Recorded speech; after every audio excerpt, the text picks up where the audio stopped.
पुणे शहरात सकाळपासून मोठी वाहतूक कोंडी होताना पाहायला मिळत आहे।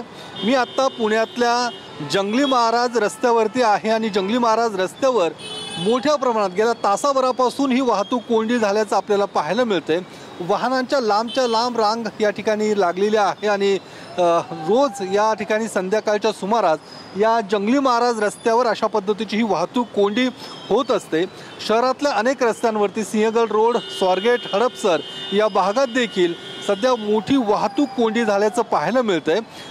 वाहतूक पोलीस देखील ही वाहतूक सुरळीत करण्याचा प्रयत्न करतायत, मात्र सध्या ही जी काही वाहतूक आहे अगदी धीम्या गतीनं पुढे सरकताना आपल्याला पाहायला मिळतंय।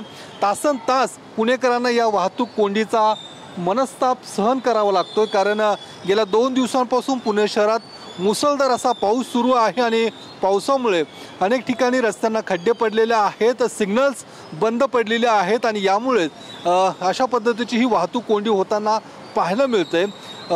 एकूण ज्या पद्धतीने संध्याकाळची वेळ आहे आणि त्यामुळे पुणेकर जे नागरिक आहेत आपल्या घराकडे परतताना पाहायला मिळतात। त्यासोबतच PMPL बसेस असू दे, खाजगी जी काही वाहनं आहेत त्याची मोठी गर्दी या रस्त्यावरती होताना पाहायला मिळते आणि त्यामुळे आपण पाहू शकतो ही वाहतूक कोंडी, ज्यामुळे पुणेकर या सगळ्या वाहतूक कोंडीचा त्यांना मनस्ताप सहन करावा लागतोय आणि गेल्या तासाभरापासून ही वाहतूक कोंडी आहे। आणि अशा पद्धतीने अजून काही वेळ ही दुसरी बाजू आपण इकडे पाहू शकतो, इकडे देखील ही वाहतूक कोंडी आपण पाहू शकतो दूरपर्यंत, अगदी बालगंधर्व त्याच्या पुढे देखील ही संपूर्ण वाहतूक शिवाजीनगरपर्यंत ही वाहतूक कोंडी आपल्याला थेट पाहायला मिळते।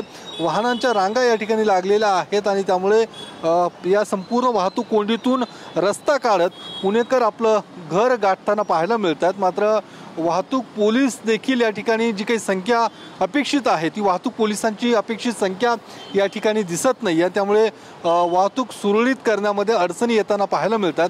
त्यामुळे ही वाहतूक कोंडी कधीपर्यंत नेमकी सुरळीत होईल हे देखील बघणं महत्त्वाचं आहे। मात्र सध्या तरी अतिशय धीम्या गतीने ही वाहतूक आपल्याला या ठिकाणी पुढे सरकताना पाहायला मिळते। कॅमेरामन सुशांत राऊतसह योगेश बोरसे, TV9 मराठी, पुणे।